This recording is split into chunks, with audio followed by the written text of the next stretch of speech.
We're just going to wait another minute and then we'll start. So anyone else who is joining us has an opportunity to be at the meeting from the beginning.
Well, it's 6:33, so I think in deference to everybody being here on time, let's start. And certainly Jordan will let other people in as they arrive.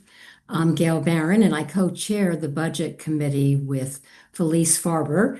And Felice said to send her regards, but she is out of the country in Madrid, and that's the reason that she is unable to be here this evening.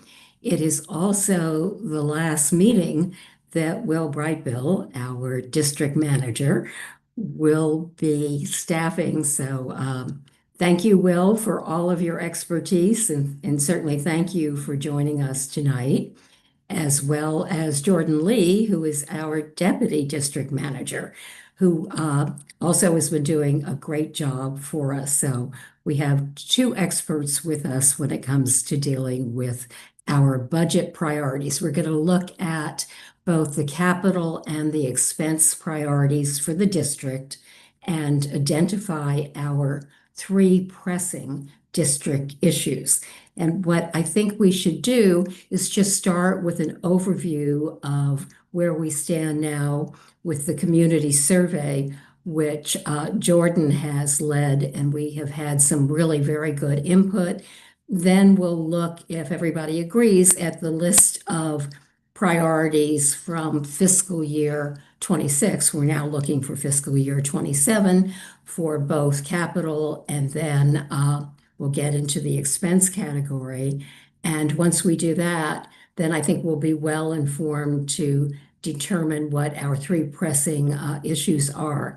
Last year, they were affordable housing, parks and open space, and also quality of life and crime. So with that said, Jordan, could you give us an update of where we stand with the community survey now?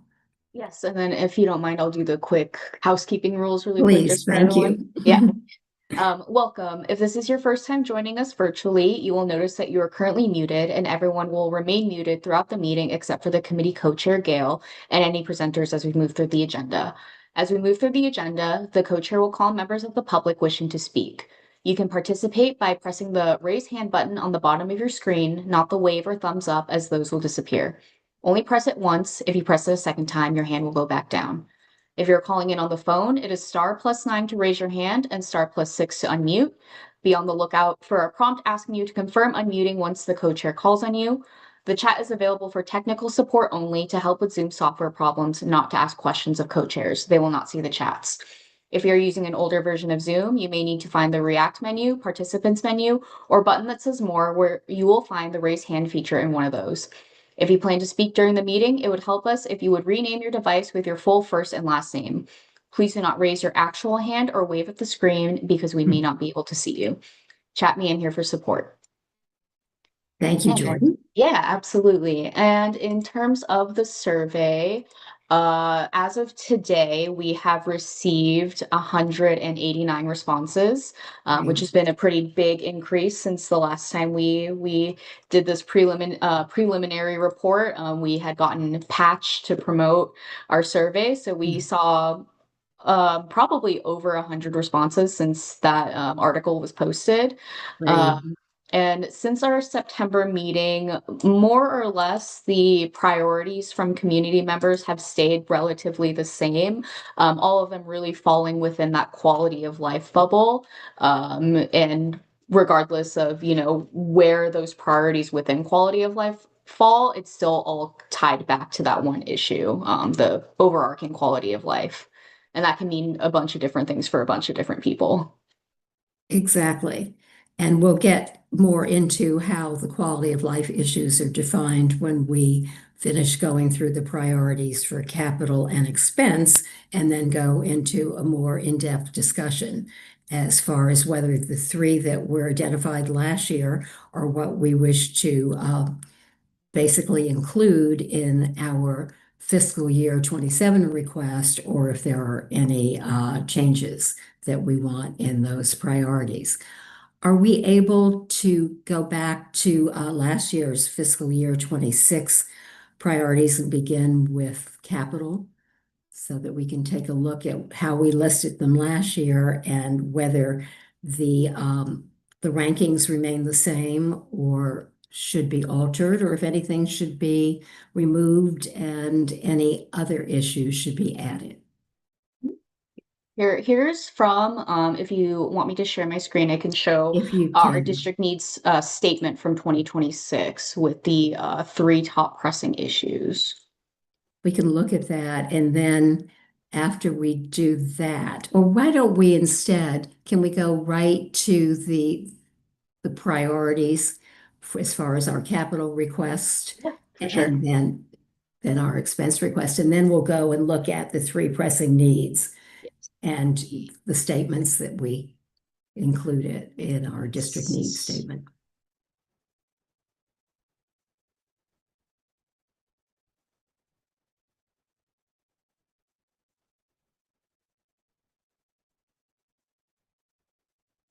You see it?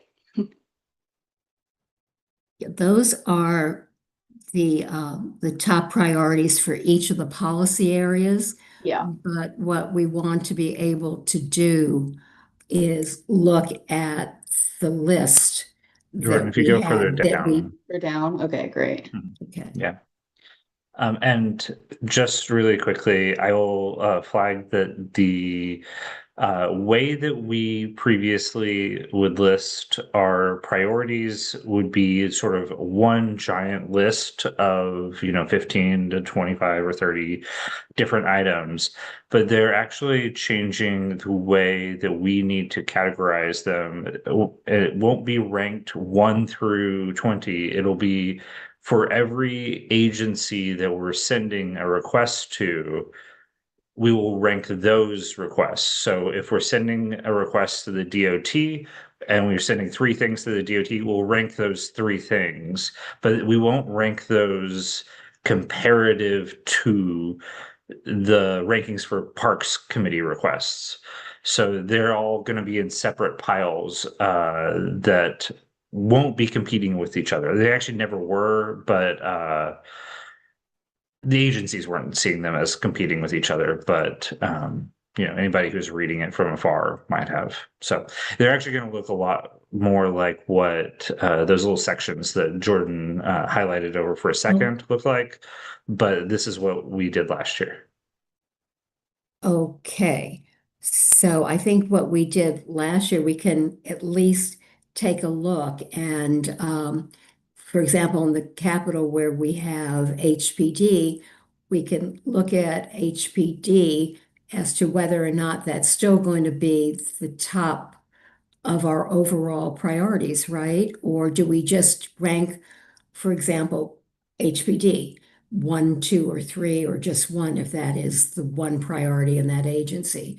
Then if we Yeah, get to NYCHA, just whatever that particular priority is, if we have three NYCHA requests, then we would rank them one, two, three.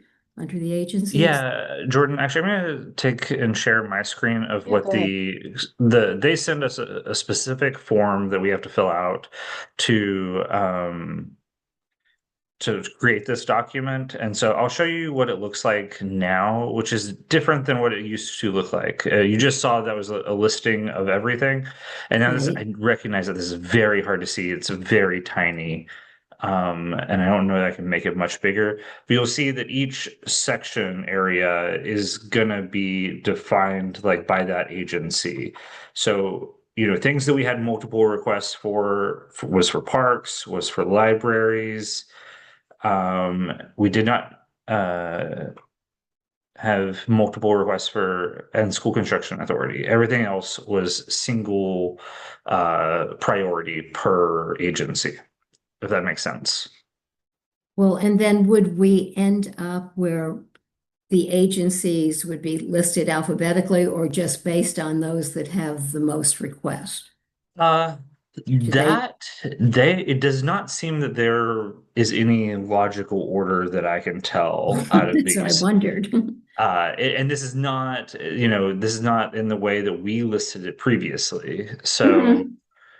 I think it's just the random order that they generated it in is going to be the random order that we have to respond in. And actually, probably what you're going to find if you go Sorry. Is there, if you go back to the policy area sections that Mhm. we have to respond to, they're Mhm. numbered. I imagine the policy areas are actually going to correspond pretty well with these because if I recall correctly, the last policy area that we actually have to respond to is libraries and parks. I'm so, It's okay. Um, so I imagine these are actually structured in order of, and Jordan, you can share your screen again of the order that the policy areas are going to be. so what would the best way of doing this, though? Wouldn't it make sense to look at the list from fiscal year 26 and then just at least, even if they're ranked differently based on by agency, at Yeah, least determine whether or not those particular priorities still exist? And yeah, then we can put them under the appropriate agency, that makes sense. right? So if we can go to last year's overall long list, Jordan, then we can just look at these and find out, even if one is not the priority for all the requests, at least it would be the priority within HBD. And then just like this, so we would look at HBD first and decide, is this our first capital priority? Or as we look through the list, is there another capital priority that we want to move up to number one? And what about two and three and four and five? Because I think that's the only way that we can kind of look at apples to apples, even if we submit the report in a different way. And then next year we can look at it slightly differently.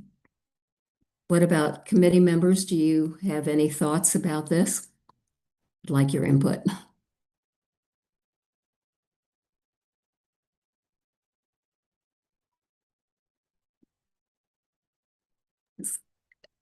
Okay, well, No feedback is good feedback, no right? feedback is okay. So then, okay, let's look at number one, which is You'll scroll up, Jordan. HBD. We can go back up. Thank you, Jordan.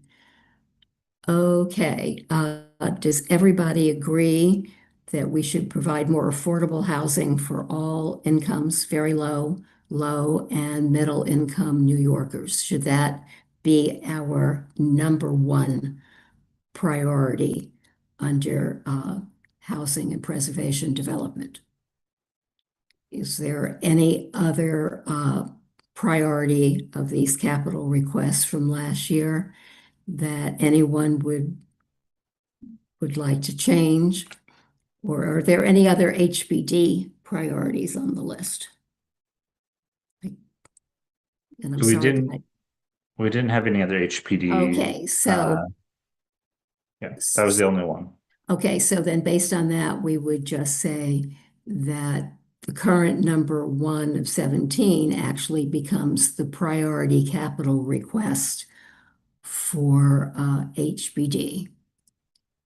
Yeah. And I believe with NYCHA, if I'm not mistaken, as far as the funds needed for repairs and upgrades at the Isaacs houses and homes, towers, that there were no other NYCHA requests either. No, that's correct. Okay, so then that would go in as just the top priority for NYCHA. And with capital for the New York Police Department, we're talking about the renovation of the 19th precinct house, including the air conditioning system. We know the noise that it's made, that not only have the police officers been concerned about it, but the neighbors have also been complaining. Judy, is there any update on that that you're aware of, or is the status the same? Well, um, I I tried to speak with Anthony again today, who's kind of in charge of that at the precinct.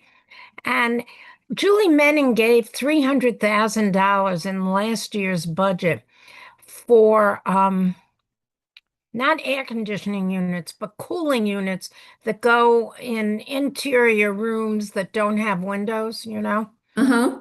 However, when I speak to Anthony and he speaks to the New York, to the police department downtown that handles the money Mm-hmm. and the actual work to be done, we don't know that the money is going to the 19th precinct. The work hasn't been done. They haven't started anything. The roof is still leaking. I mean, so I think the precinct is still a priority. They're not getting any answers from whoever is in charge of the construction downtown, the precinct. As far as I know, Anthony hasn't learned anything as of yet about when this 300,000 that was given last year for these units will be installed. They have not been installed yet. So then could we, based on what Anthony tells you when you do get through to him, we could make I that would keep court that request where, when will the 300,000 that was allocated for by yeah, Councilmember for Menon, right? cooling unit. I wouldn't call it air condition. I would call Right. it cooling units for interior spaces. And when will that be done? And when will the roof be fixed? Okay. Because apparently they don't want to fix the roof downtown until it's leaking in and everybody's getting wet. Uh, Until it a- becomes a disaster, they don't seem to do anything about it.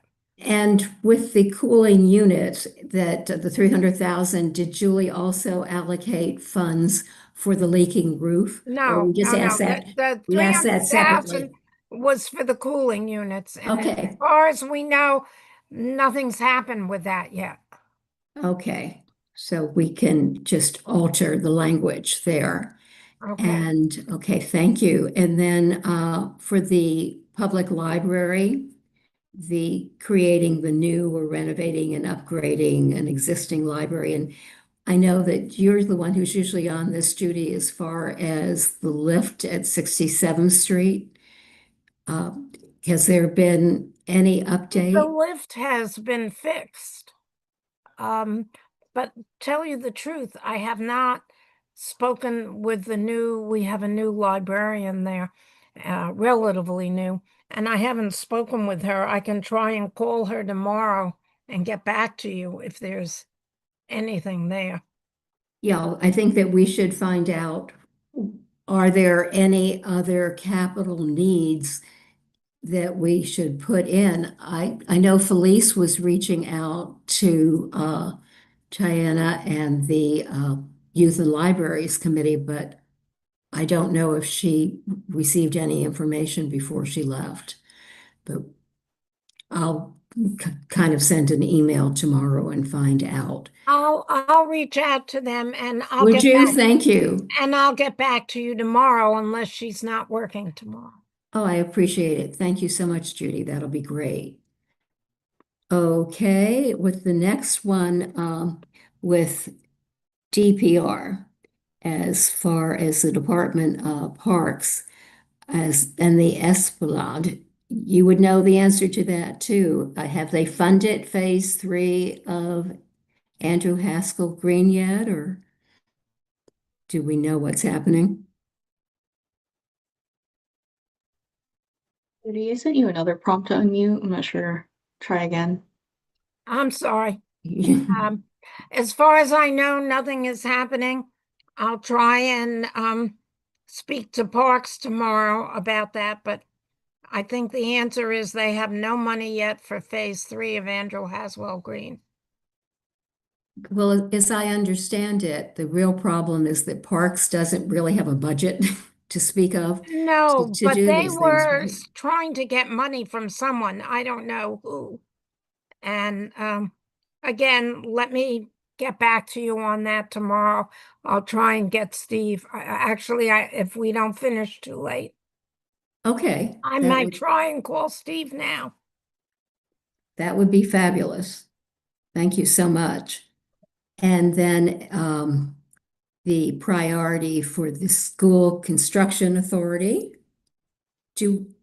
Well, I should, before I do that, I should ask whether or not we have any other DPR priorities on this capital list. If we could stroll and just see if there's. Yeah, there's 6 parks requests, there are 3 school construction requests, and 2 libraries requests. Everything Okay. else is unique.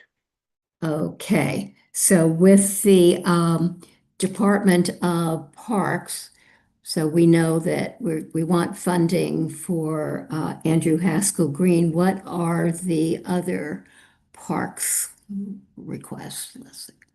So install call boxes every 10 blocks along the East River Esplanade and install markings identifying the cross street on the Esplanade to protect public safety and the Parks Department investment and repairs made to the East River Esplanade. Then we have funding to renovate the restroom in Carl Schurz Park at 87th Street. We also have funding to redesign and renovate the 100-year-old Park House and related infrastructure in John Jay Park. And we have the funding for the reconstruction of Samuel C. Berry Playground and the reconstruction of Rupert Park and the construction of a restroom at Rupert Park, which have been funded, but apparently that's continuing support, but we haven't seen anything yet. And then we have the construction of the new restroom that's listed and funding to complete the full structural repair of the Esplanade. With these Parks Department requests, also not only Andrew Haskell Green, Phase 28, but 24 Sigma Park and St. Catherine's Park. Are these priorities for the Parks Department in order, or should anything be flipped or raised up? Because this way, if we have, I believe you said 6 priorities that come under the Department of Parks and Recreation, are they, if we put them under separately under the agency, are they all in priority listing and should stay as such, or should anything be flipped at this point?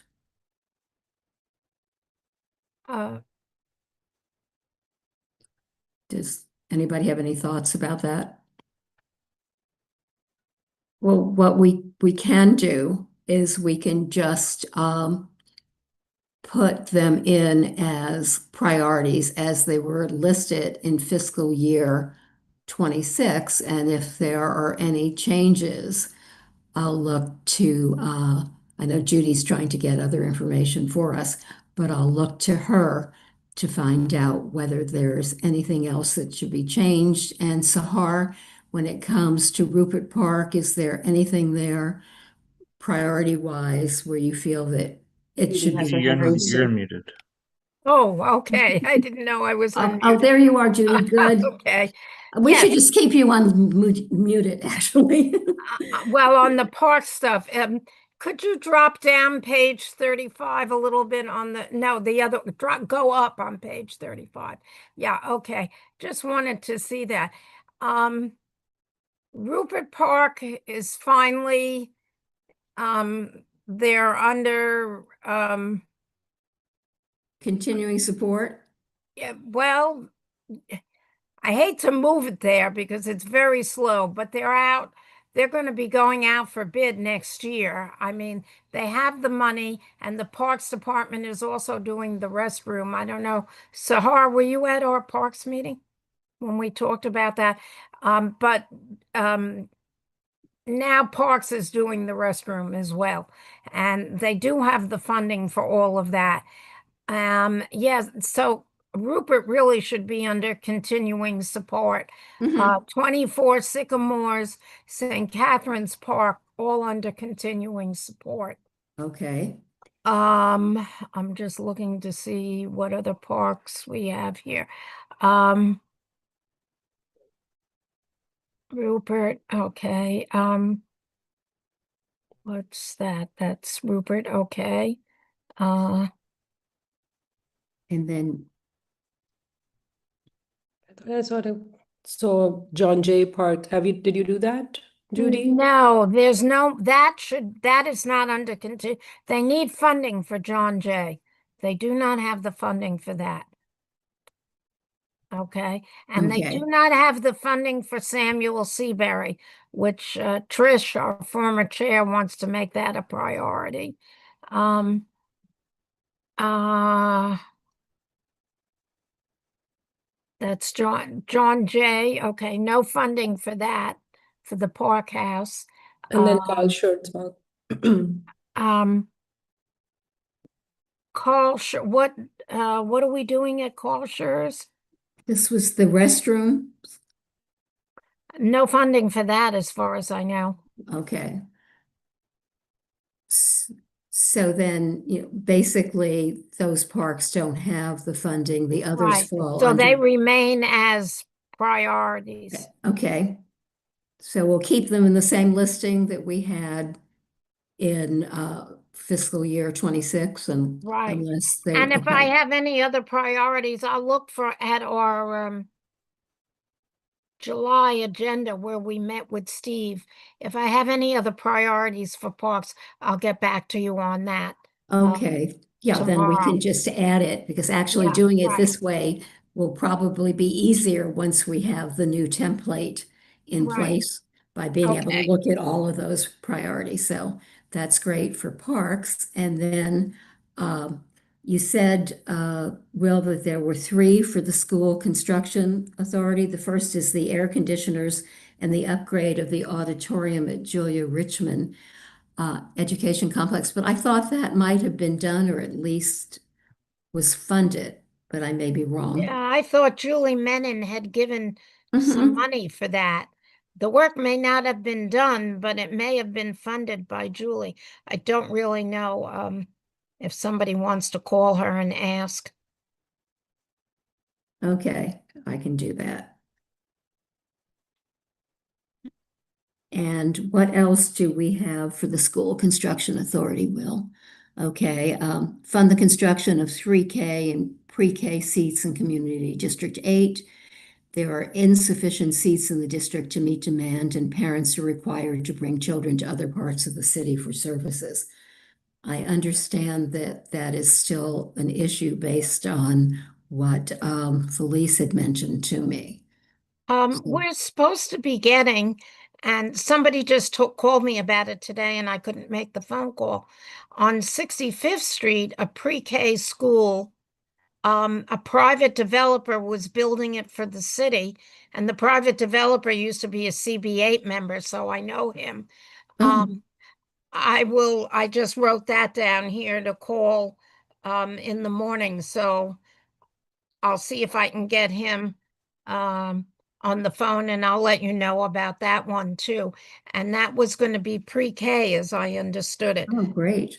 And I can tell you that a private pre-K is going to be opening on 63rd Street in the first or second quarter of 26. But it is going to be a private school and people are going to have to pay for that. Okay, so we should, that's something that I think we can I mean, I add as don't an think we can addendum, but we include don't that. put that in here. This is No, just anything with that's city just funding. info for people. But I will find out about the one that Friedland is building for the DOE and let you know about that. Okay. That's great.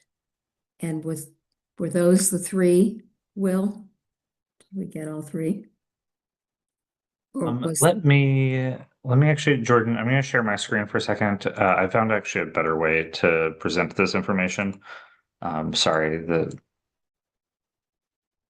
so here are your three for school construction authority. It was the 3K seats and pre-K seats. It was a new high school, and it was the air conditioners at JREC. Okay.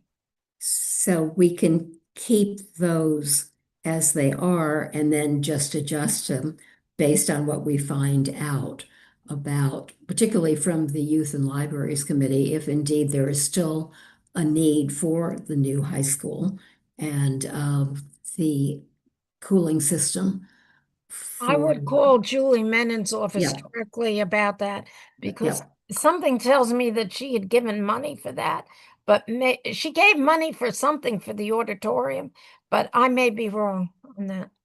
Now, I think I recall that too, that she did, and it was the auditorium. Remember, the seats were kind of torn up and they needed it, for all their performances and their meetings. So I'll just double check to find out what funding Julie gave. So that's good. And what is the next agency that we have to look at? Okay, so we did HPD. We did the 19th or the NYPD. We did. Have we done DEP yet? The catch basin. No, we have not. So this one, I don't see Valerie, so I'll try to concisely give an update on this. This one is no longer going to be DEP. DEP has said that they can't install a catch basin there, but that the street needs to be regraded at that area, and that would be a DOT. So I don't know how you want to approach it. This is something you probably want to have a conversation with Valerie and see if she wants to leave it as DEP and still ask for a catch basin, even though DEP has said that they're not going to install one, or you want to let this be moved over to a DOT request to regrade the street at this intersection to fix the ponding issue that happens at this location. I'll find out what she wants to do. Today, she had some photos where literally pigeons were bathing. Yeah, I saw it. Literally in where we would have had a catch basin that worked, but so I'll see how she wants to follow through because I know she has been doing a lot of outreach. And you have a hand up from Boaz. I think he erased it for the last for school construction, but maybe I'll just. Boaz. Hey Hi. guys. Hi there. Hello. Thank you. So I actually I'm watching the session over YouTube. So far, I agree with everything. Just one comment about Rupert Park. Actually, you can scroll up to Rupert Park. So I hear what Judy is saying. I'm watching Judy's sessions. Great sessions on the park committee every month over YouTube. And I hear that there are some promising that right now we are moving to the next step. But first of all, from the website, the capital project tracker, we're still on the same phase. procurement, okay? And that basically started in June 2023 and was supposed to end in June 2024. And now they change it. I'm not the procurement. I'm not talking about starting building. They changed the date now to May 2026. So they are saying, okay, we are going to finish the procurement part at May 2026, and there is still no date for construction. So that's the situation right now with Rupert Park. The budget, I know it's the context of budget need capital. There is a budget. There is a budget for Rupert Park. Actually, community board was one of the first, was one of my first collaboration with the community board. It was actually a success story of community board. They raised, like I think I'm now in front of the article from July 2021, $8.9 million. I hope the money is still there.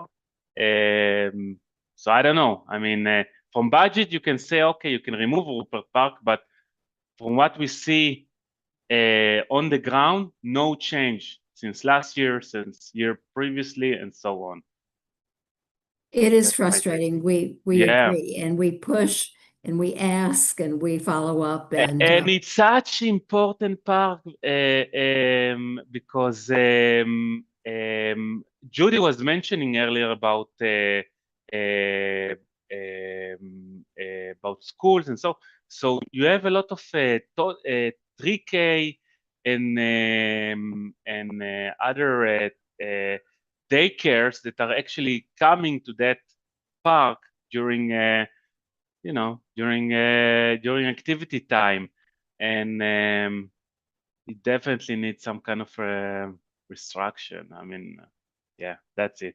Other than that, no comment. Thank you very much for all your hard you're work. welcome, Boaz. Thank you for always getting involved. And what we'll probably end up doing in certain cases where we've seen so little movement over such a long period of time, despite what we may have put in our priority request, is a couple of letters that go directly to the agency in follow-up, in addition to the overall submission of the priorities.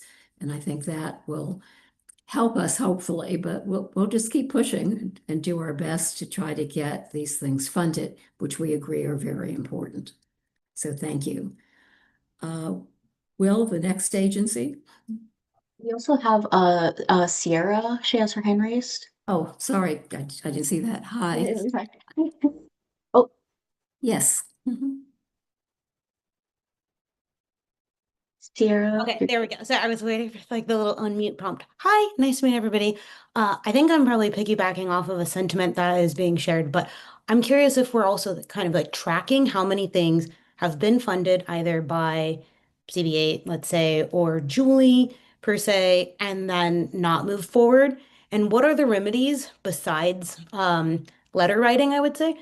Because I'm not exactly in love with giving more money to the NYPD for many reasons, because I can imagine where that is going. And I have read The Power Broker. I've done plenty of creative financing. So I'm concerned that the funds aren't there anymore before we give more money to something and say this is okay. So like what are the remedies besides a strongly worded letter? Because I have seen that does not work. Well, it doesn't always work, but it works better than just kind of throwing our hands up in the air. The problem is that money can get funded and it goes into a definite pot for a particular agency. But how long it takes before it gets released, or if in certain cases an agency decides to, shall we say, redirect the funds to another project that they think might be more critical at that point in time. But this is city money, and each district fights for their share of it.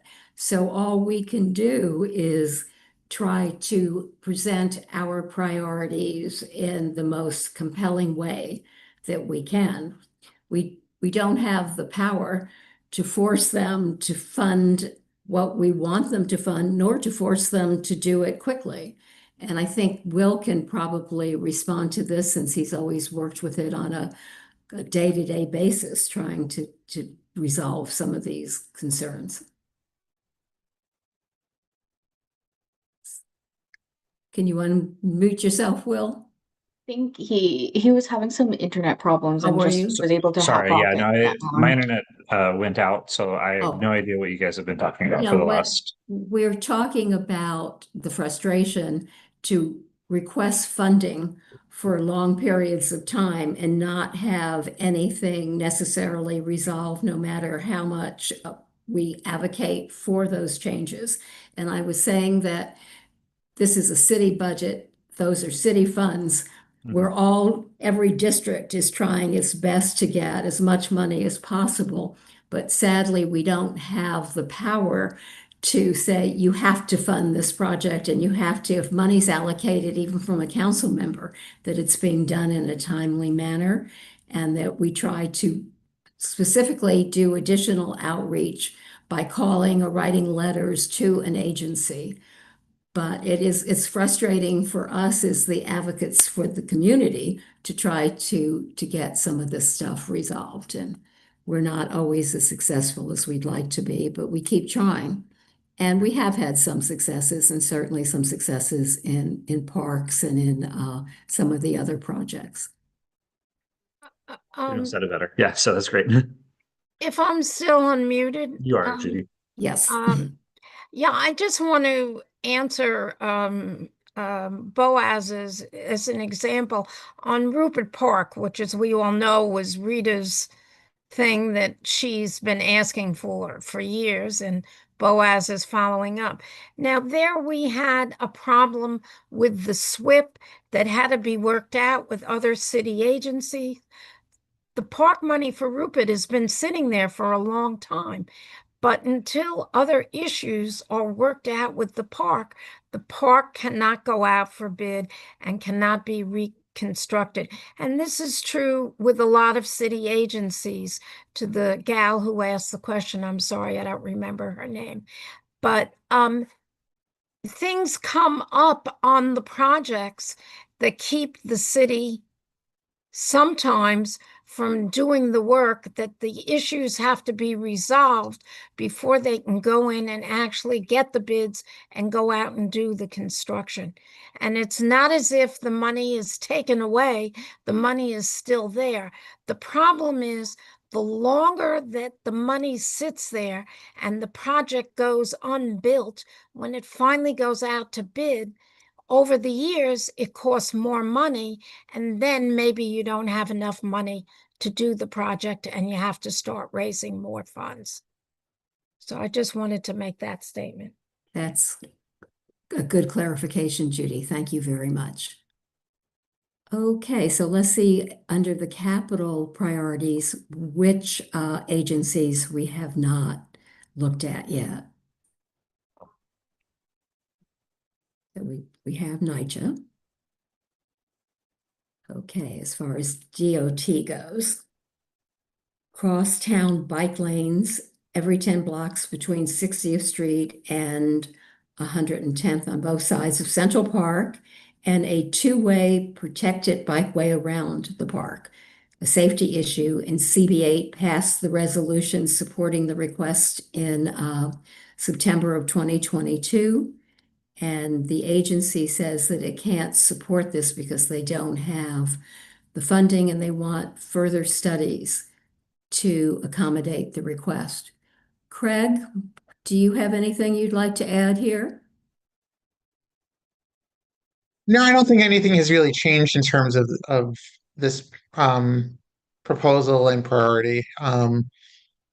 No, we haven't seen any crosstown bike lanes implemented in a while, and I know they're sometimes controversial, but putting aside that, it's still, in terms of the transportation network in this community, something that is still considered a priority, and it goes beyond just the bike lanes. I think that's why this is talking a bit more broadly about pedestrian safety and traffic calming. Okay, thank you. Okay, so we'll keep that in for DOT. the next agency, we've done Parks and Recreation. And we're getting more information on the library. Okay. And then those are all the agencies that we did not have a priority for. So we can Okay. ignore, or if people have something to recommend for one of those agencies. But Okay. If not, then we know what our capital requests are, and we can move to the expense request. That's great. Thank you. This is so much clearer and easier to work with. Thank you so much. Okay, so the Department of the Aging provide funding for eviction protection services for at-risk senior citizens. And they said that they cannot accommodate New York City Aging will seek additional funding for these services.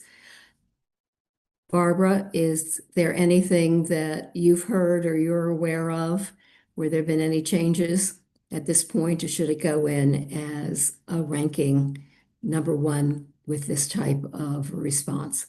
Can you hear me? Yes. Mhm. No, is tomorrow night we're having a meeting about the aging master plan on a state level. And one of my questions is, it's wonderful, it sounds great, but what's been funded and how much just has to be funded on a city level? And I don't know anything more. We haven't had an aging meeting in a while, but we did have one. We had one that said what happens with all the cuts on a federal level, but they talked about Medicare and Medicaid and so on. But after tomorrow night, I will know a little bit more. Rebecca Seawright, who's the chairman of the aging committee on the state level, is coming to talk about it. Great. If you can let Everybody us should come. know I hope that we get people if you get listen. any information, Yeah. that would be helpful. And then we're also looking at increase funding for services for older adults, home care, transportation, Meals on Wheels.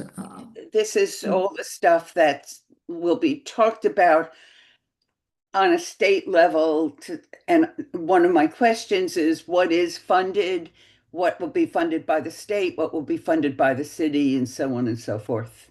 Right. And if there are, any joint funding projects or whatever, anything that Right. you can add so we can update this, that would And be I really think helpful. federally, Cuts. We don't know how the federal cuts are also going to impact, but I think all we can do is push as hard as we can and we've to, had resolutions to say the city and state should come forward for anything. So I'll know a little bit more tomorrow. okay. Okay. Thank you very much. Okay. Okay. Anything else in the Department of Aging, Will?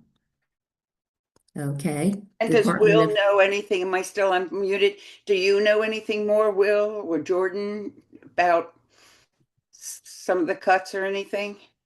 no, I'm Okay. sorry. Yeah. Next, we have the Department of Health and Mental Hygiene and Animal and Pest Control requests, including reducing the rat and mosquito populations. And interestingly, we talk about the funds increasing rodent control throughout the district, 85th Street between 2nd and 3rd Avenue. I can tell you that 88th between 5th and Park also has a problem. My husband had our car parked on the street, and the next morning when he went to turn over the engine, the steering wheel was locked, and because one of the rodents had decided that it wanted to make its friendship known to our car and went in, chewed through the wires. So I think they're large. You can see them on the street. So I'd like to certainly add 88th Street. And if anybody has any other streets, because the other thing that we're asked by all the agencies is to be as specific as possible where we see an increased issue. I know in our case at 22 East 88th Street, they dug up all the sidewalks to put new flags in, and that seemed to release a whole new group. Sometimes you'll see 3 or 4 in a family together on the street, which we've never seen before. We've seen an occasional rodent, but not anything like that. But if anybody knows of any other street where there may be a particular problem, let me know. Judy, I think you have a thought. Could you Judy, you can unmute, unmute. Judy? Yeah. Yeah. Slightly off, but on topic. When we had our last presentation of 24 Sycamores Park, we were told that they were putting in, and I'm going to have to get a list from the Parks Department, and I'm going to ask Jordan to please share it with the community board, rat-resistant plants. I didn't know there was such a thing, but apparently that's what they're planting in 24 Sycamores.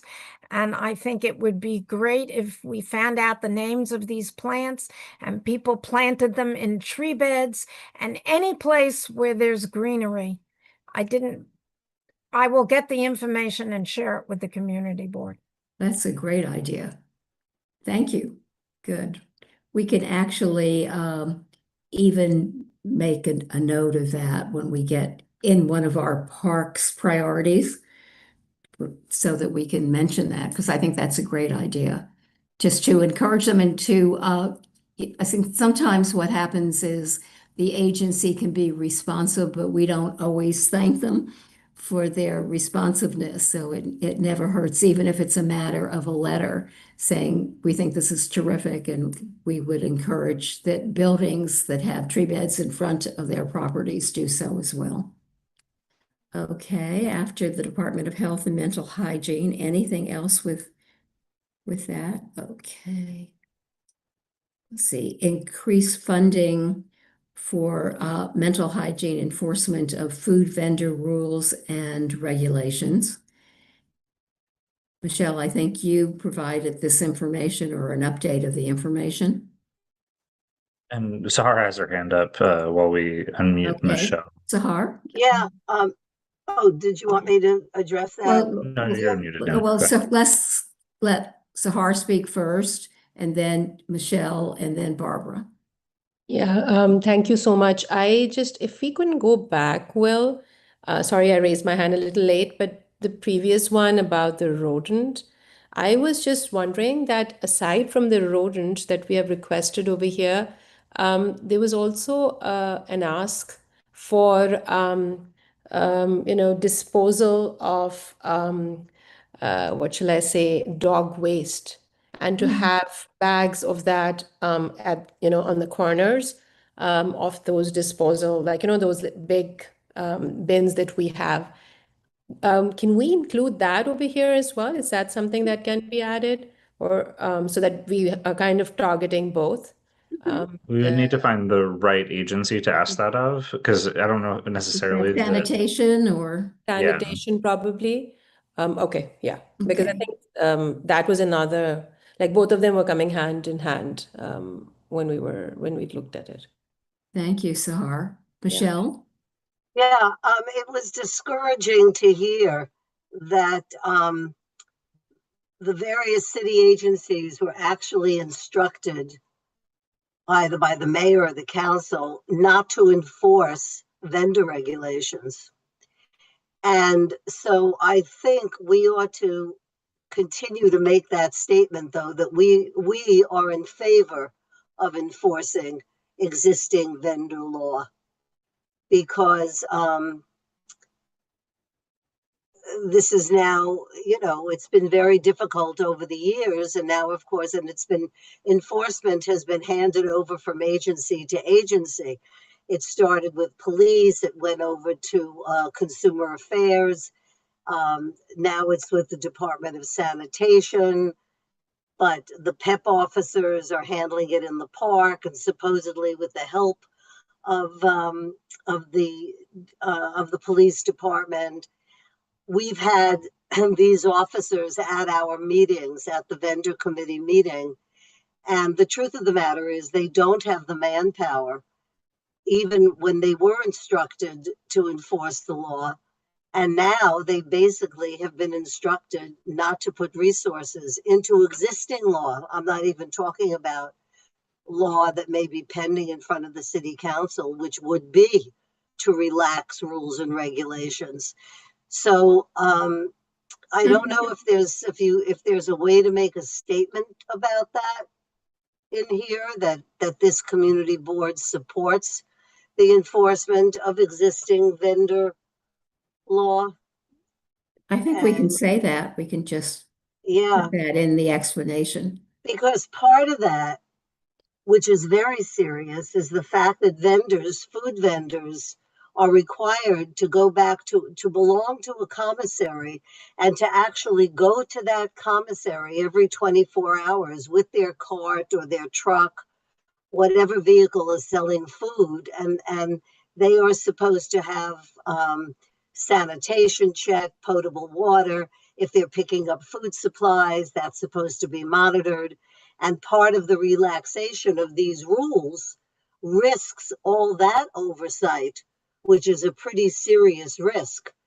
And the other new industry that's growing here that there doesn't seem to be an appetite to do anything about is a homegrown industry where people are preparing breakfast and lunches in their homes and bringing them in vans to construction sites and selling them to individual at any place where there might be workers gathering. So construction sites come to mind because that's a main place. And we have asked for enforcement about this and have gotten no response. And if this is included, which I think it is, under the no enforcement rule, then this is an industry that's growing and is actually very risky because you're not even doing food preparation under sanitary conditions necessarily. We don't know how food is being prepared and sold. And it's also a big underground industry financially, you know. So that whole thing, in terms of street vending, I think I'd like to make a very strong statement about it. I wrote a big blurb about it. I don't know if you want to incorporate that into this or how appropriate you think it is, but I think it should take notice.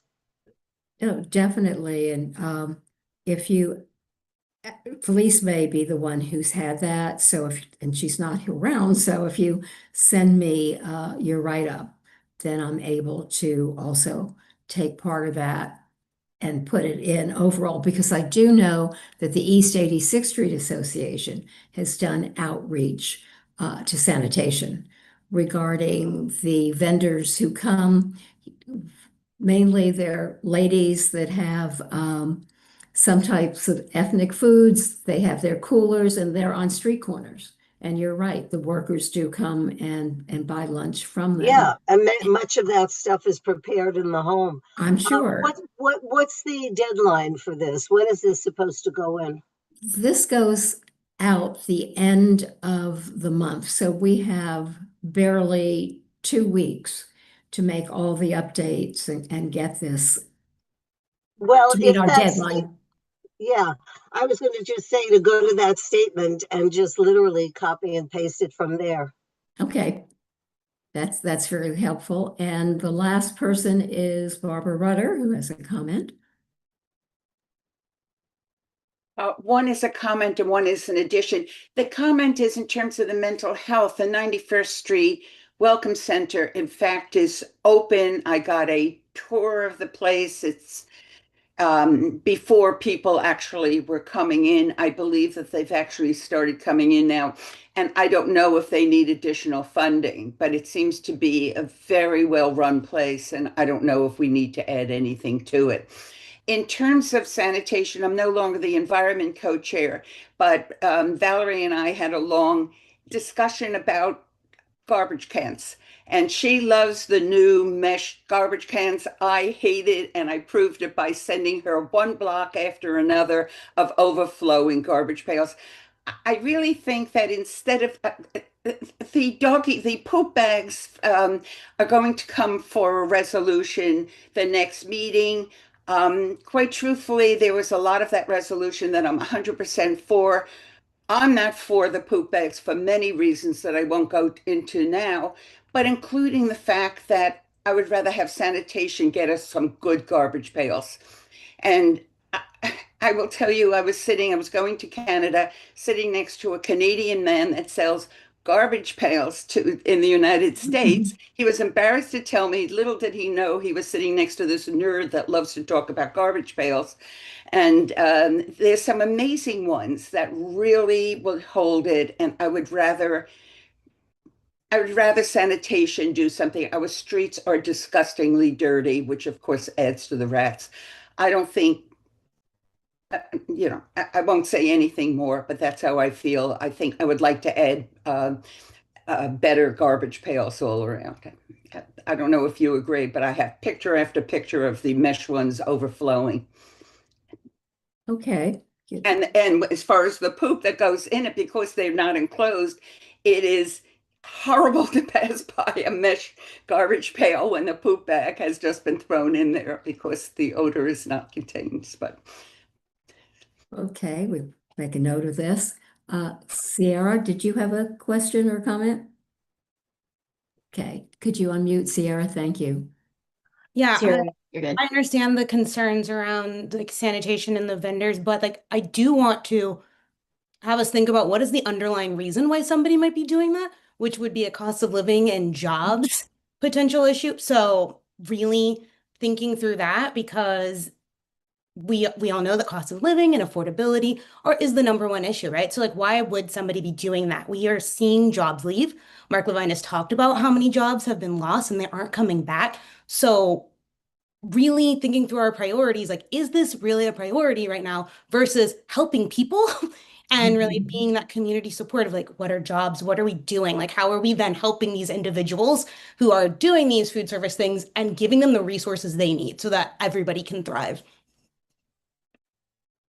Your point is well taken. Thank you. Okay, Health and Hospitals Corporation. Provide additional funding for Kohler on Roosevelt Island to address staffing needs. I do not know if that's still a problem. We haven't heard back from Russell, but I'll give him a call. And next is the Department of Homeless Services. Increase funding for mental health and other services targeted to the homeless as well as for the homeless services outreach personnel, especially during the overnight hours, and dedicate extra resources to 86th Street in Lex, 72nd Street in 2nd, and 2nd Avenue between 86th and 87th Street. I would think we all agree that the homeless issue is continuing to just escalate. And unfortunately, the agency often, are unable to do what we would like them to do. And having the Welcome Center, as Barbara points out, and starting to look at other options to be able to try to address this population. And I don't know the exact statistic, but I understand when you've had police officers or even outreach workers in the subways and elsewhere, it's not like you talk to somebody and offer them an opportunity to get help and they say yes. It can just request after request, offer after offer is turned down. So anything where we're a little more creative, I think, is a step in the right direction. Judy?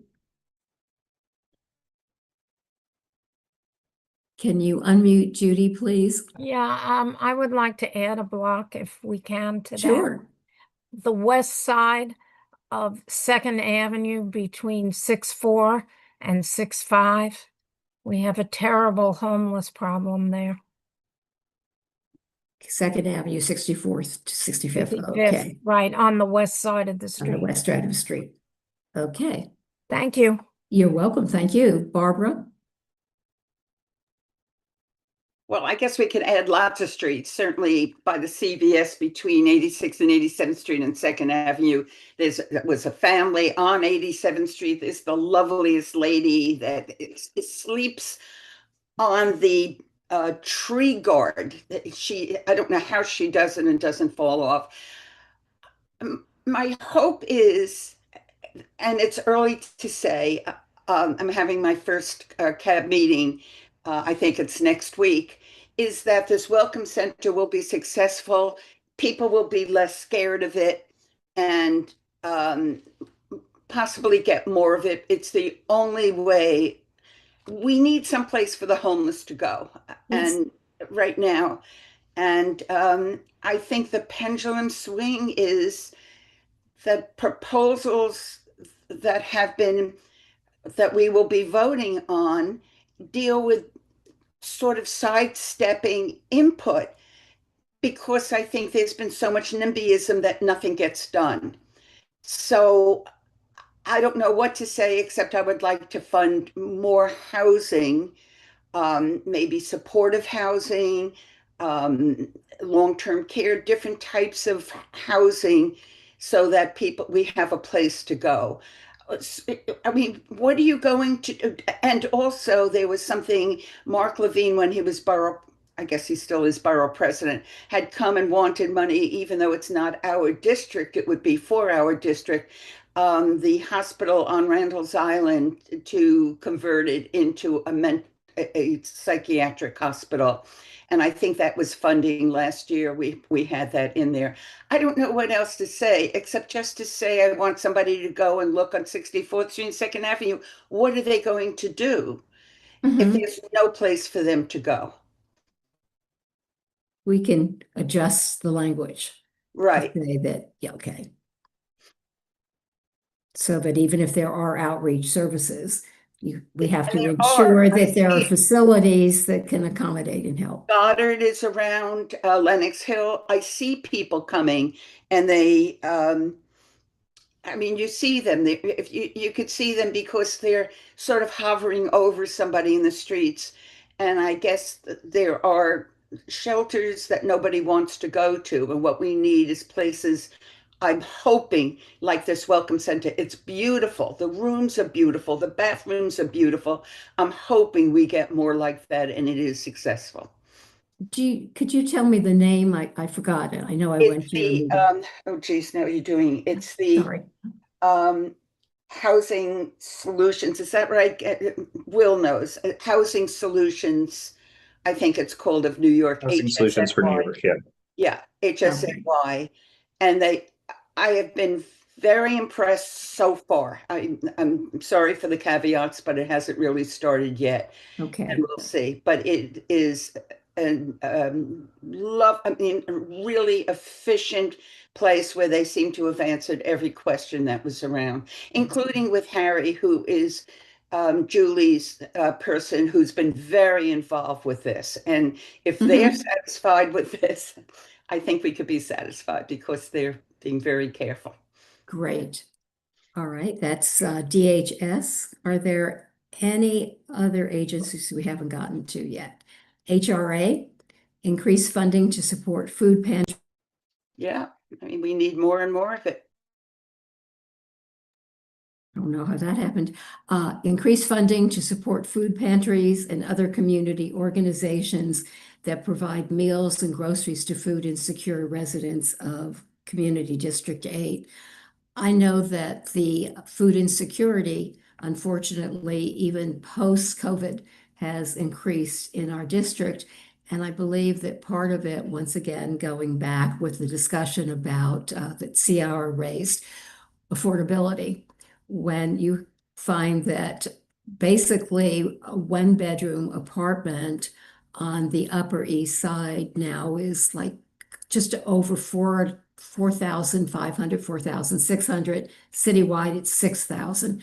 So how do you afford meals and just basic living needs? So I think that that really becomes very important and that we should still have that as a priority.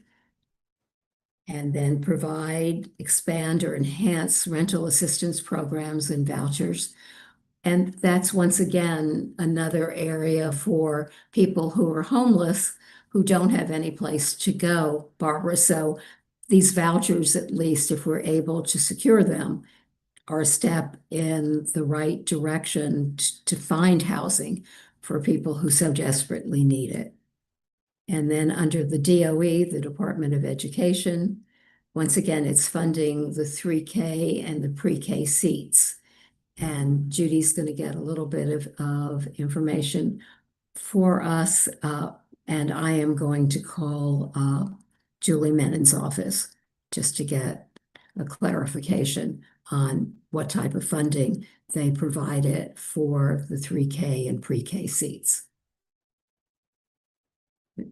Did we hit all the departments? Okay, the Administration for Children's Services, additional funding for children's services, especially programs to prevent abuse and neglect. And that still is a priority, sadly, but we definitely want to push for that.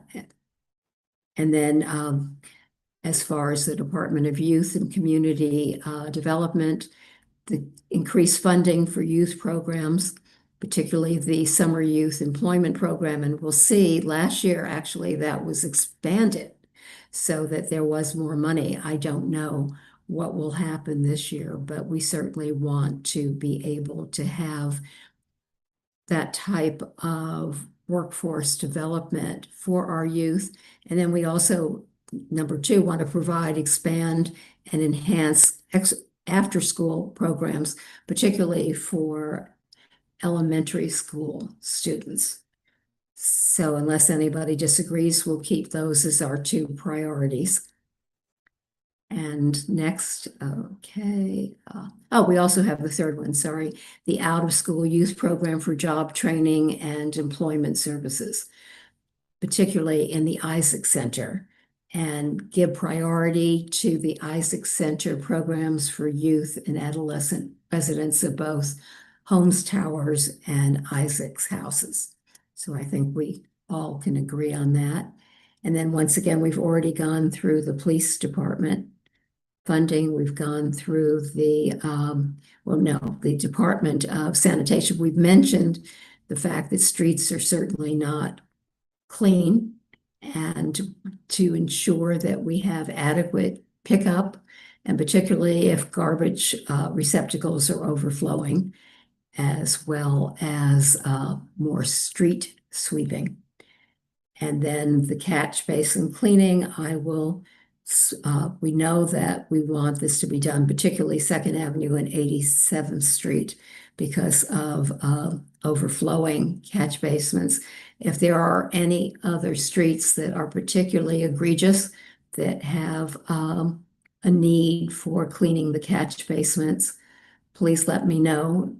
Craig, can you unmute Craig, please? Hi, I know last month I mentioned 89th, 90th, and East End. We have an issue with catch basins, and because we're at a low elevation point, we're very susceptible to flooding at this intersection over here. Okay. And our building staff often has to go out and actually clear the catch basins in order to prevent flooding by the intersection of 90th and East End. Okay. I know Felice had that, but in case she hadn't added that on her list, I'll make sure that it's in there, Craig. And Judy?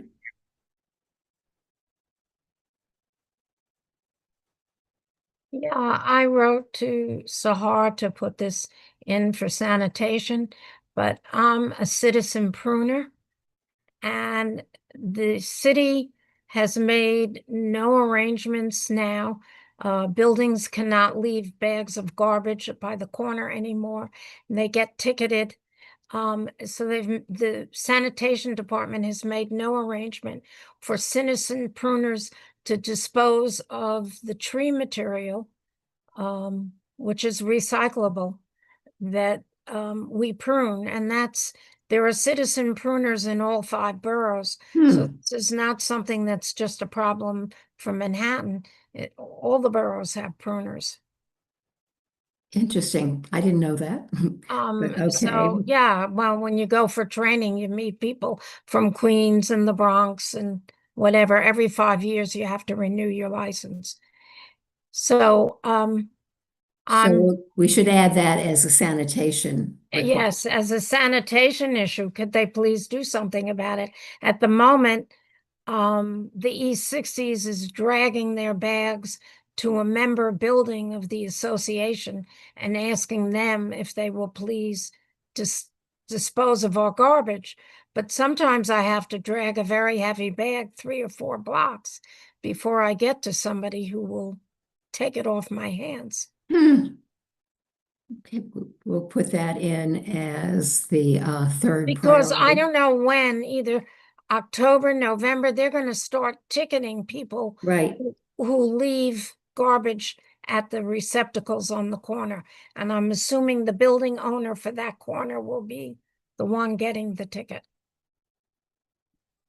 Okay, we'll add that. And Sahar and then Mary. Actually, I had my hand up for the same reason, because I saw that was missing. And I had included Judy's and, send that forward. So yeah, I was just going to second that please, can we have that? Sure. With those garbage bags as well, that, for the doggies that I was mentioning. Thanks. Yep, we can do that. And Mary, welcome. Hi, can you hear me now? Yeah. Okay, my question is about the drains that you were talking about, that you get it cleared. My question is, when they're buildings doing the construction, on my walks, I notice like when they are repairing with sand, cement, it all runs down the sidewalk drain into the actual drains. Do they wash them after? Because if everything settles there, whether it's diluted cement, sand, wouldn't that clog the drains? That makes sense to me. Can anybody respond to that? Because I noticed that never on my looked walk. to see. Oh no, I would see it like 8 o'clock in the morning, 10 o'clock in the morning on my way to work, and I was just curious. I'm not going to stand there and watch them to see at the end of the day if they're rinsing out the area, or just making sure that none of that really solidifies. I was just curious. No, I can't really answer it because I don't know. I would assume that there was some regulation or requirement that they would do so, but I can't really tell you that I know whether that's the case or not. Might anybody know what happens at construction sites when the catch basins, are utilized to have some of the debris go in? Judy?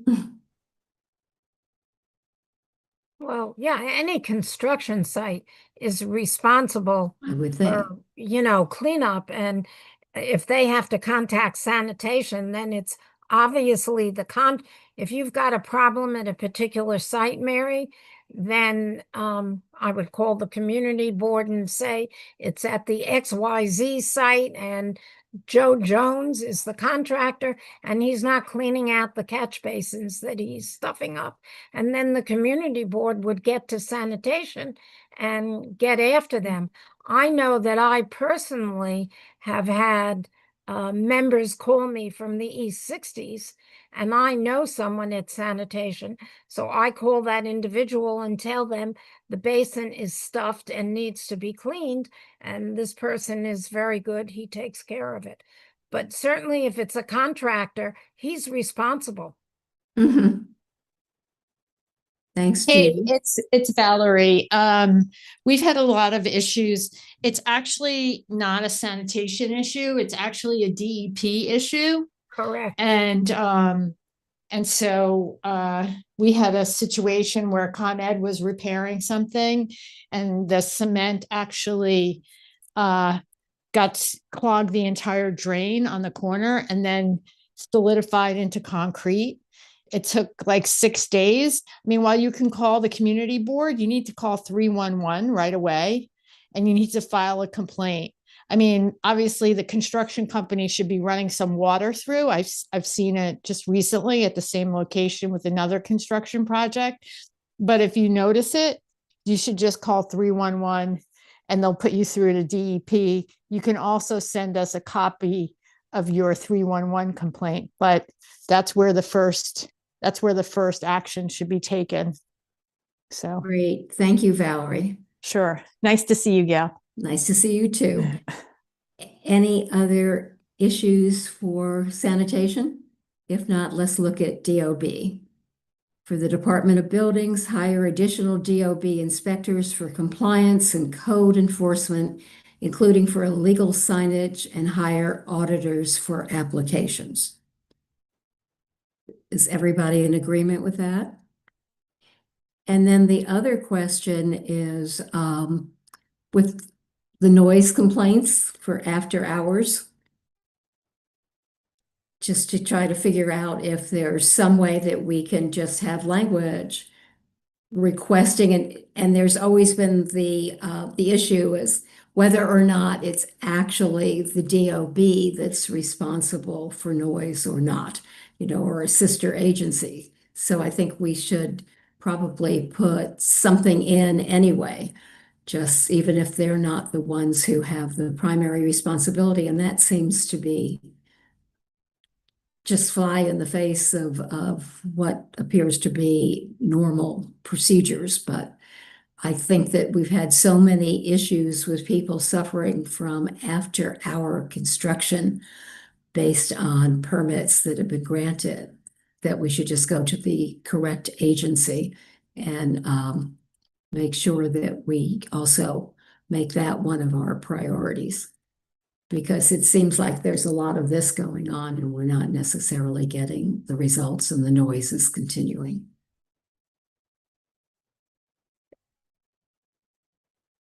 And the New York City Housing Authority, improving housing maintenance and cleanliness. And we know that we've had complaints from the Homes Towers and from NYCHA that this seems to continue to be happening, and there's so many outstanding permits that are not, unfortunately, yet being handled. And they say that they're committed to responding quickly, but that does not seem to be the case. I know Ed was on the call. Ed, do you know anything else regarding NYCHA and whether there are any improvements in this area? We may have lost Ed. I sent Ed a prompt to unmute, but I don't know if he's confirmed it. Okay. Well, I will just make a phone call to see if the numbers are still the same. I think that this information may have been secured by Felice, and I don't know, but I'll find out and see if these work orders are still outstanding. And then as far as the Department of Small Business Services, both Bill and Alita have said that this should stay as is and continues to be a priority in ensuring that small businesses are really, their challenges are being met, and that there's the technical assistance, the loans, and the financial support to assist them. And part of what's happening is we're still continuing to lose small mom and pop. So anything that we're able to do to continue to let SBS know that this is really important, because these types of retailers are part of the character of the neighborhood, and we certainly want to keep as many in place as possible. And next would be the Department of Transportation. Okay, fund additional DOT inspectors for regulation and enforcement of the outdoor dining program.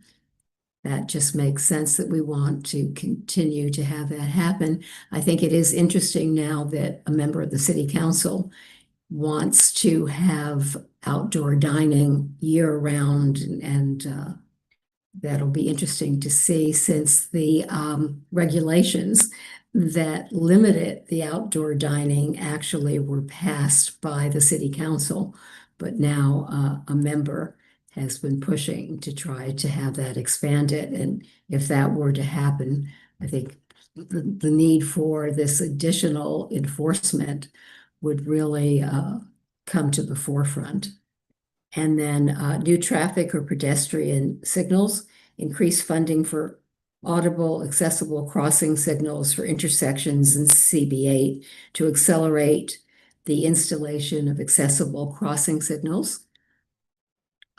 Ed, let's unmute Ed first and then Judy. So sorry, Gail. It figures I stepped away to fill up my coffee cup, and How dare you? and I didn't put up my coffee cup. So my apologies. You were asking, I think, about NYCHA before. Right, and the outstanding work orders that are in place and Aye. don't seem to be moving forward very quickly, and whether you know anything that's happened in a positive light, or if it's kind of the same old. Yeah, I don't know how quickly they're moving forward. I know there's a lot of them, and it's not yeah, it's a bit of an issue, but more than a bit of an issue. But I don't have anything I could really add to it. I'm sorry to say. All right, so we'll just keep that as a priority to make sure that Yeah, NYCHA definitely. permits that are outstanding are addressed more quickly. Yeah. And Judy? Yeah, I just reread one, and I don't know if this is part of one or something that's coming, but we need more traffic control agents desperately in the 60s, particularly around the bridge area with this charging of people to go below 60th Street. And traffic coming off at 62nd, 63rd Street, and the FDR Drive, those two streets, there are no charges if you come into the city and go uptown that way. Traffic is terrible, and the traffic agents are not, they're only there very rarely. They're not there on a regular basis, and we need that. And they just took away the crossing. You now can cross on the south side of 63rd Street, as Craig knows. We discussed this at his meeting.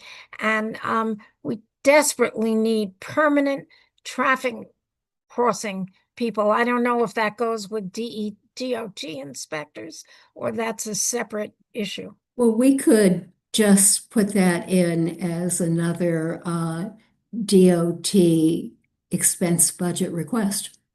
Okay. Because it seems like it makes sense to, particularly with congestion pricing and It's everything. enforcement the same way the DOT inspectors are, but this is enforcement of cars and traffic versus dining dining sheds. Yeah, I would And recommend I the would third be one. specific and mention about the bridge area, because that's really where we're having a terrible problem. Okay, we will do it that way. Craig, and then Todd. Yeah, seconding what Judy said, I'd also add, and we talked about this also at our transportation committee meeting last week.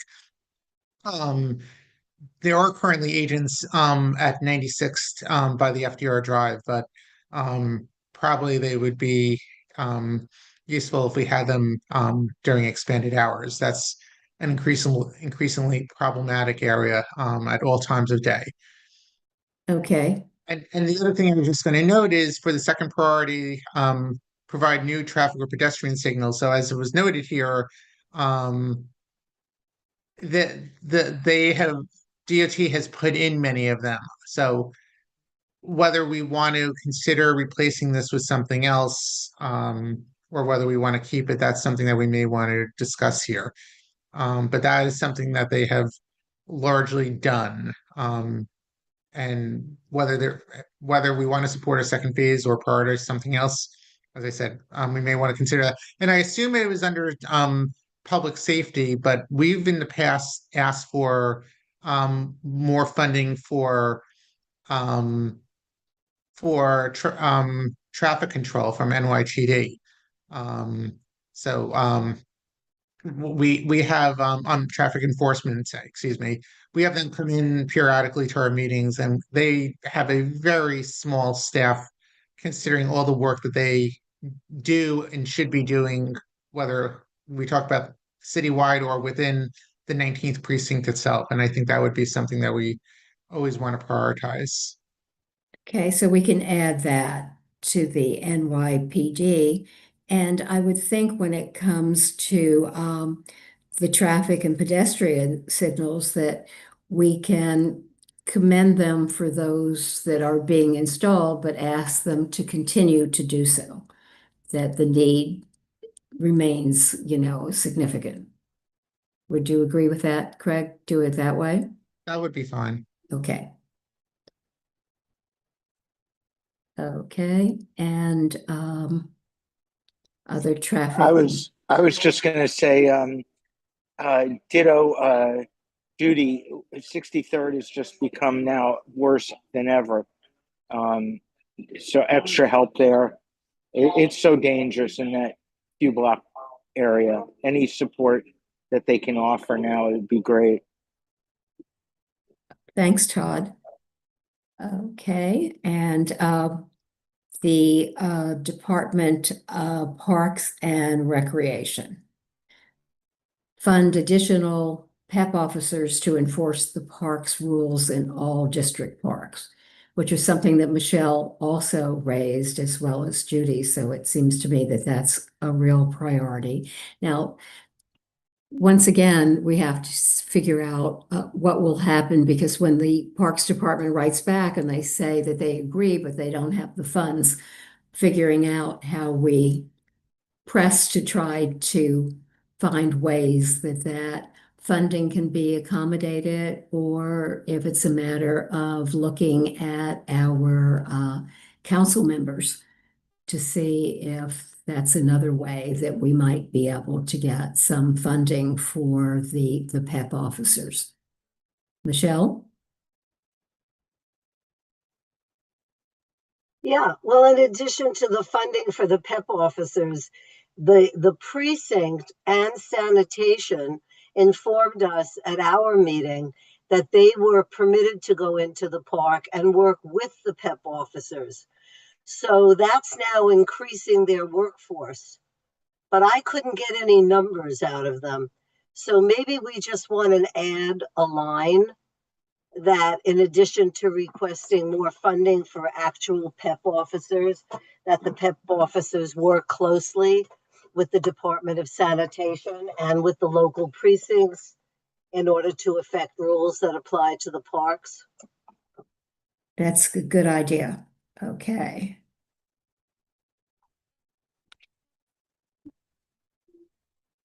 Okay. Good. All right. Provide increased funding for senior programming at community parks and senior centers. This type of funding is obviously still needed, but we've had said that we need additional funding from the council members, and for programming at senior centers would have to come through the Department for the Aging. So what we can do is add this, I don't know, Will, under our request for the Department of Aging, did we ask for funding for programming at senior centers? That's a Because great if they told question. us that that's what we need to do, then we should put that there. Yeah, we did ask for we made two different requests to DIFTA, but not necessarily for that exact type of thing. So we could add another request to DIFTA that would include that. But Mhm. As they say, the Parks Department supports this. Mhm. Okay. Just want to make a quick note here. And you have a hand up from Sahar. Sahar, yeah. Thank you. Yeah, thanks. Maybe I'm asking for something that's already out there, because I just realized there's a third point. But since we're asking for Okay, we're asking for the PEP officers. I was just going to ask for some basics like a gardener. Like I know, for instance, Rupert Park hasn't had a gardener for a number of years now. So, like, we need resources assigned for a gardener for those parks that don't have conservancy, so to say, for that. And I mean, we can quote Rupert Park definitely for that.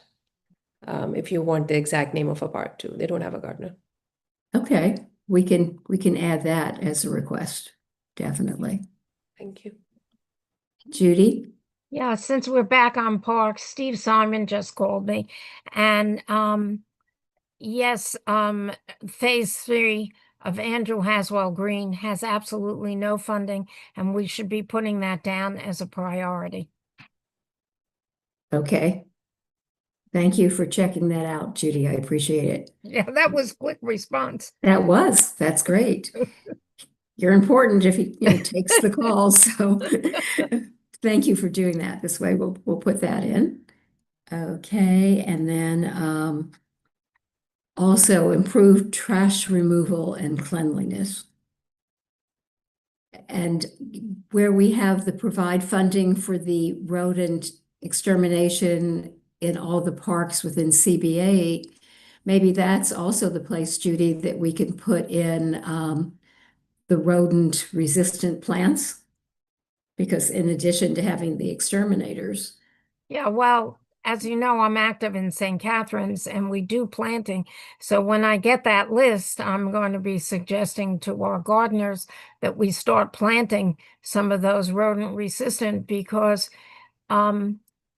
we are a group and we pay for weekly extermination because the Parks Department has, last I heard, it was 2 exterminators for our district in Manhattan. And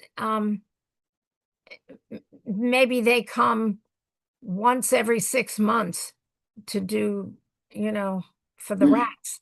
And that just doesn't work. So our group pays for weekly rodent extermination. And even then, we have problems. So putting in these rat resistant plants might be a big help.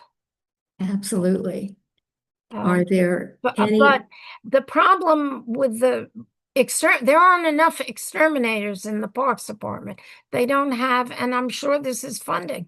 And yes, we should be asking for that, but I don't know, what results we're going to see. We've asked for that for years and we haven't seen any additional exterminators appointed. Well, because they said that they're assigned to the borough-wide unit and Right. service them on Right, as and a if you need. look at all of Manhattan, there are a lot of parks. And so they come to like St. Catharines twice a year. But like I said, we do our own. And then at Tramway Park, we work with the East Midtown Partnership to do rat resistant. I mean, if you don't have a group in there paying for it, it's just not going to happen because the city doesn't have enough exterminators. Yes, I think we should ask for it. It's important, but I don't think we're going to get it. Well, we'll ask. We'll keep trying. Are there any other agencies? Let's see, the public library, and we're going to find out about, well, right now, funding Sunday service without cutting weekday hours at one library. I thought that they were looking for one library in our district. Were they not, Judy? To open on Sunday? It's my understanding. I don't know which library it is, but one of the libraries in our district is supposed to be opened on Sunday. But, everything we're talking about tonight with what's going on in Washington and not Right. having a budget, who knows what's going to be cut and what we're not, in a month or 2 months from now, what we're not going to have workers for. Well, that's true, but I think that we have to proceed Oh, with the absolutely. assumption, right, that we are going to have the funding, and if we don't, then, it's Plan B. But at least if we, if indeed we can find out which library. When I call tomorrow to find out about 67th Street, I'll ask her which library, I'm writing it down now, is open on the weekend. Right, because then we can say we understand that Library X will be open, on Sundays, and we, commend the library for doing so, and please keep it open, don't close it. Lulu, I believe you have a comment or question? Hi.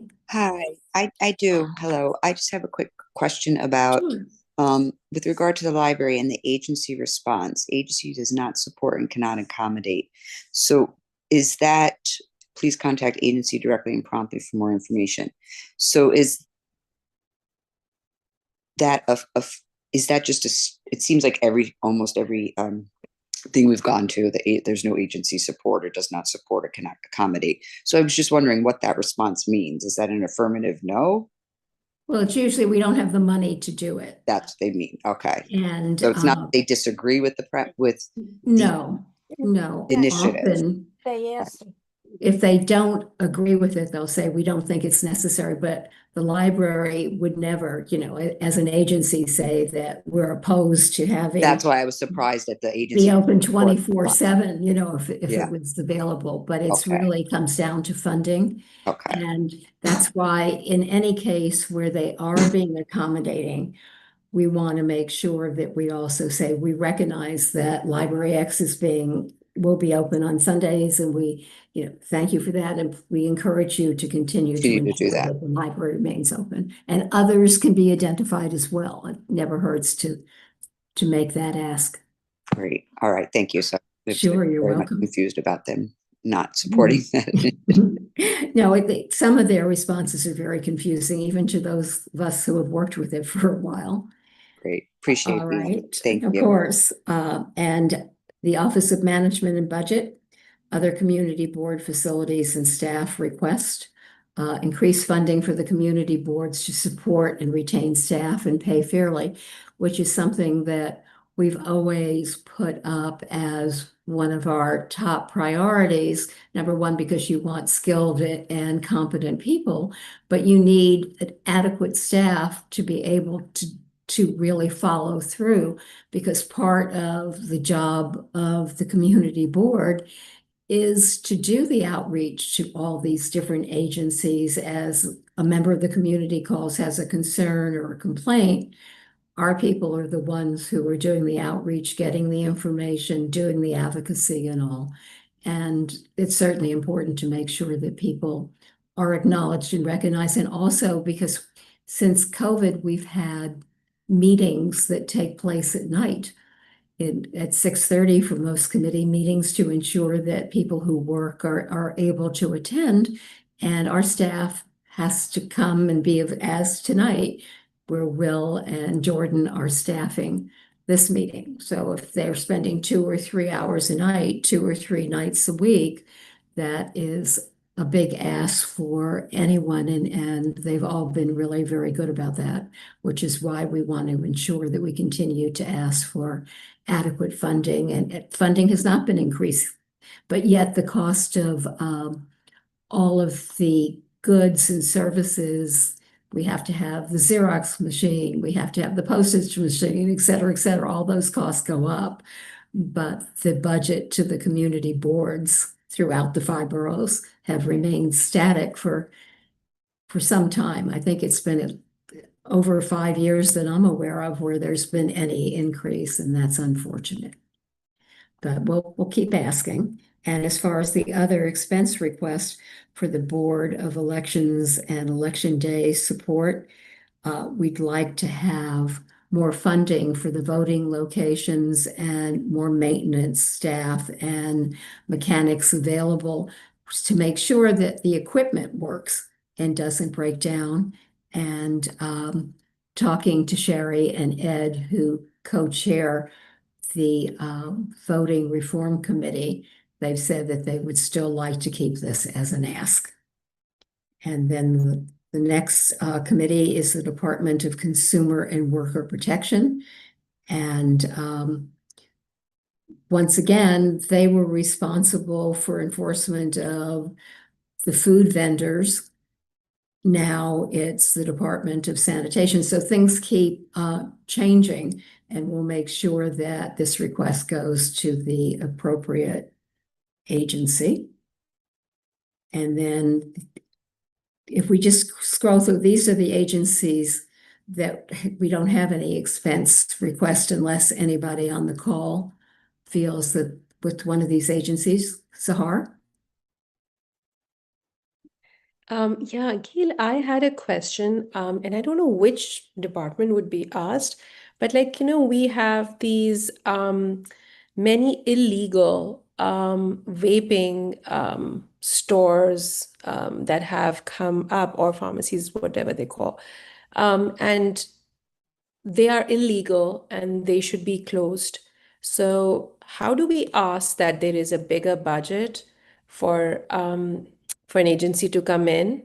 I would assume that would be the NYPD, that they would come in and make a, check on them and make sure that they are closed. And we have just the legal ones open. So can we have a budget, like kind of Request. have a part in it in the budget? Judy, you had a thought. Yeah, it's not the NYPD, actually, it's the sheriff's department. Don't ask me how they fit into the structure of enforcement and the police and everything else, but the sheriff is the one that comes in and has the underage person come in and, buy the product, and then they close down the store or whatever. And it's a long process. I don't know. I think that's something that maybe we should talk to Harry Gale at Julie Menon's office about the procedure and where more funding needs to go to make that more of a active agency and see more stores closed down. Because I know in my area, one has been closed across the street almost from me, but most of them are still open. Yep, they are. Yeah. But I don't know. I don't know, Will, unless you know, I don't know exactly how, who you ask for the money for, what department the sheriff's department falls under. We can check. It's not one of these that's listed here, so it's probably going to be listed with the NYPD. Okay. Yeah. We can try to find out and then, put that in. Or what we can also do is in the overview of the district, if, for example, quality of life and crime becomes one of the pressing issues, we can put that in where we're listing various concerns that have been identified in committee meetings as well as survey results. There's no reason that we can't emphasize that as one of the issues of concern. Last night I went to the 19th Precinct Council community meeting. It's the second Tuesday of every month. We have a new deputy inspector started just now. And this is something, I guess, that could be brought up to them or to our community affairs people. Because they now have something called, I don't know if you've heard, the NCOs are gone, and now there's a Q team, and Q stands for quality of life, and this would be considered a quality of life issue. So, Sahar, if you had a specific location near you that you wanted to bring to their attention, you could call the community affairs officer, or they're divided into 4 sectors, A, B, C, D. You could probably look it up on the internet and see who's in charge of your sector and get the name and number, or otherwise just call the community affairs person and ask them to give it to you. Yeah, that would be great. I think that's Thank you for that, Judy. But I feel like it would be nice to just have it in general for our, for us in here, so that since we do, every month, we are, kind of agreeing on the ones that are legal and voting for them. So the ones that are not legal, the ones that are legal, they should be closed off. So we Yeah. should have this in I here. think they too do not have enough staffing. Exactly. So Okay. having resources assigned, So it's the that same steps can be problem, taken. yeah, as with every other agency. But either talking to the police or whoever to get more information about the sheriff's department, because I frankly don't know anything about them other than the fact that they're the ones that close these places down. Oh, okay. Any information that you have that you would like to have incorporated into the district needs statement, just let me know within 2 weeks because I want to make sure that we meet our deadline. And are I there, wasn't thinking of a precise one, but I was just thinking in our district, just in general, because we all know there's so many.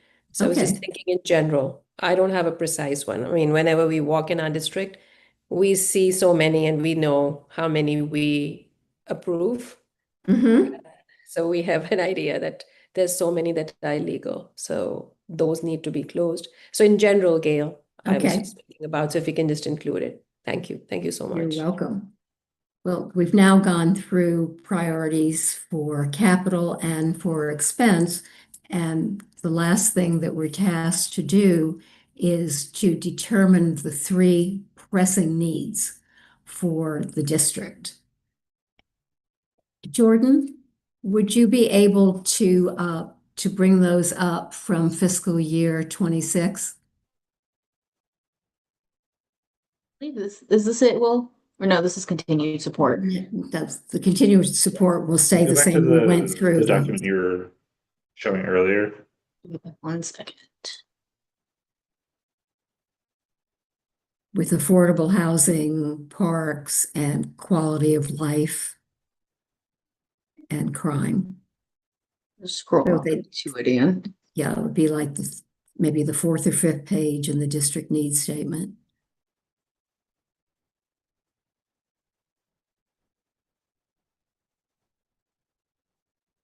Page 10. Yeah, got it. Can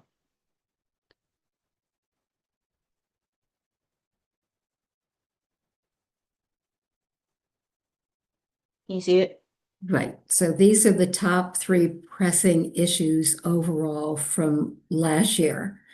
And they're basically done in alphabetical order. So it's affordable housing, parks and open space, and quality of life issues.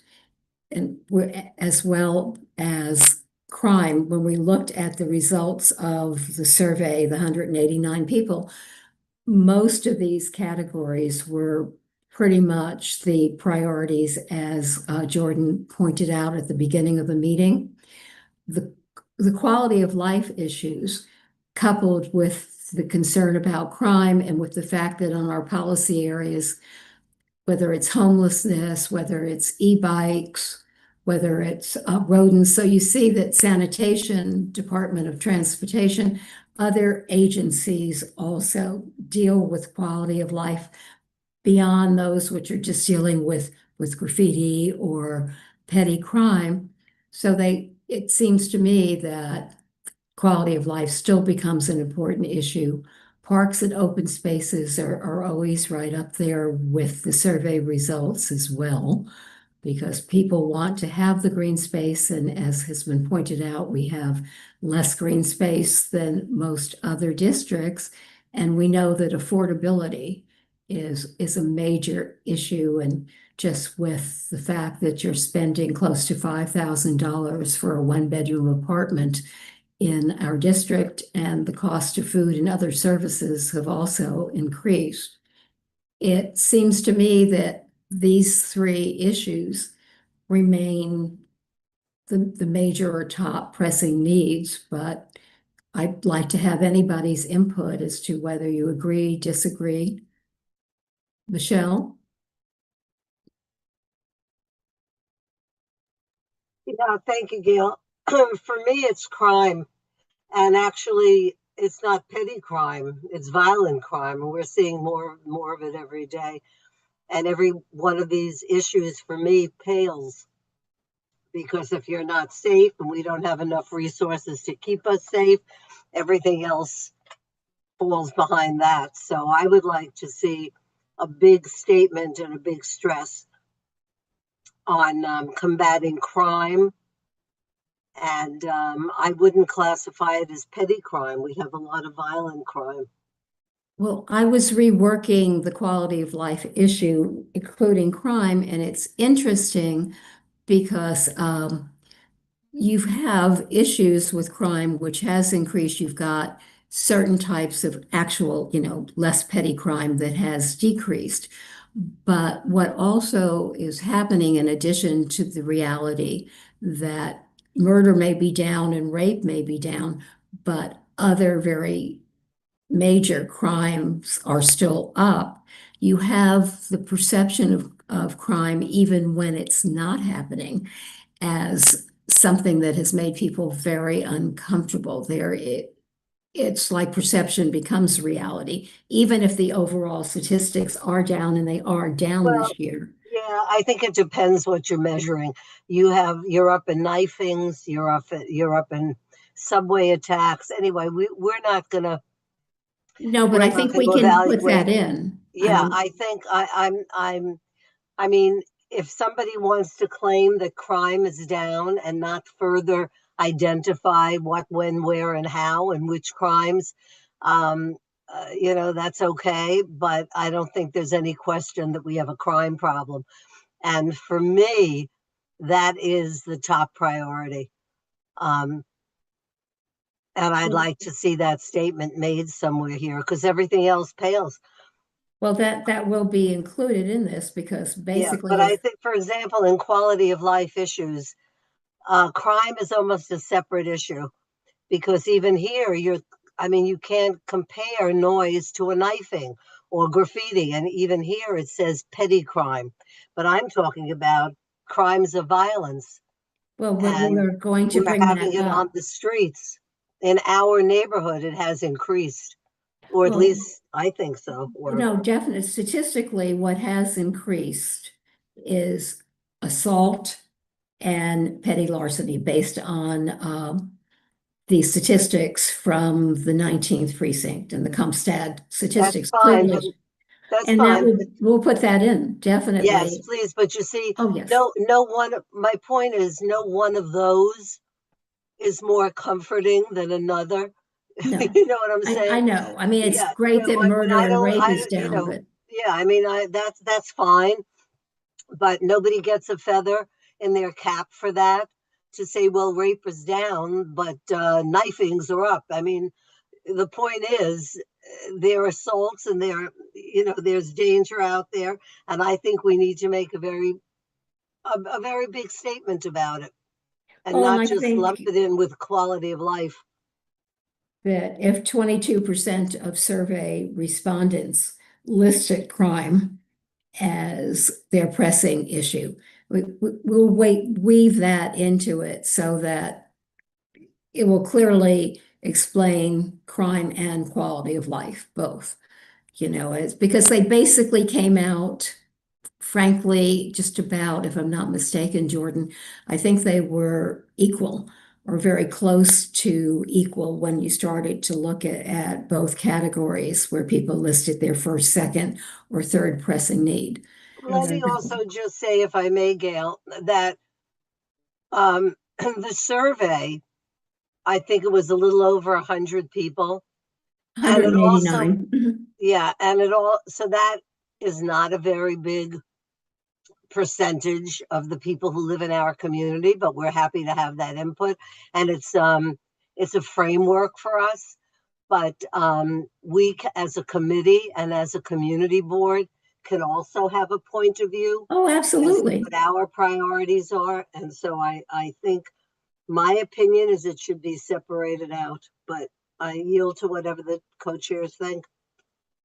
Well, we'll figure out a way to make sure, because we really, when you start to look at the responses from, and I think the community input, even 189 people, in addition to people who have been at committee meetings over the year, I think clearly that crime, even if the statistics are down, perception isn't, and not feeling safe is fortunately not the same as being mugged, but it's an important issue to not ignore. So I think that in order to do this, we basically are going to have to say that crime and quality of life issues are basically almost tied, because that's the way we can get both of them listed. And we wouldn't take out affordable housing, because that comes in affordability being so critical, and parks and open spaces not having adequate green space, in our neighborhood. So I think that we'll rework the quality of life and crime section, but it will list both as quality of life issues and crime. Okay. Okay? Sierra, did you have a question or a comment? I thought I saw Sierra's hand up, but I may be wrong. Sarah, I just sent you a prompt to unmute. Sorry, your hand went down so quick, so I had to go find you You guys again. said to click it, don't click twice. I was listening. Yes, like regarding the crime statement, I would just like to encourage the statement to include the importance of the social determinants of health and how those are intermingled with how crime happens, and that things such as income inequality, diminished economic opportunity, and access to mental health services, which are all things that have been talked about, are deeply integrated with the types of crime that we're seeing. Because and then the other part is media does influence what the perception is. And we know that perception can create reality, which is the conversation we're having. And we know that numerically that violent crime is down, and that investing in the things that we have in the budget, which are things to help people, will continue to drive crime rates down and continue to put those positive stories out there. Thank you. Good points. Does anyone else have anything to add? Because in as much as this has to be presented to the community board at the full board meeting, we will, if we can do this, take a vote of the CB8 members who are present somebody will make a motion to accept the expense and capital priorities, as well as the 3 pressing issues for Community Board 8. Thank you, Sahar. Do we have a second? Judy? All right. And I think that we should actually just have a voice vote so that everybody on the board who's present. Judy, you have a question or a comment first? Can we I think our resolution should say something about including the information that various members of the board, myself included, will be getting you before the board meeting? Or don't we have to put that in the resolution? I don't think we have to put it in the resolution, because the resolution is for what we have determined are our priorities. The additional information is really more clarification. Okay. Okay. That was my question. Yes, Thank you. I'm voting yes. Okay.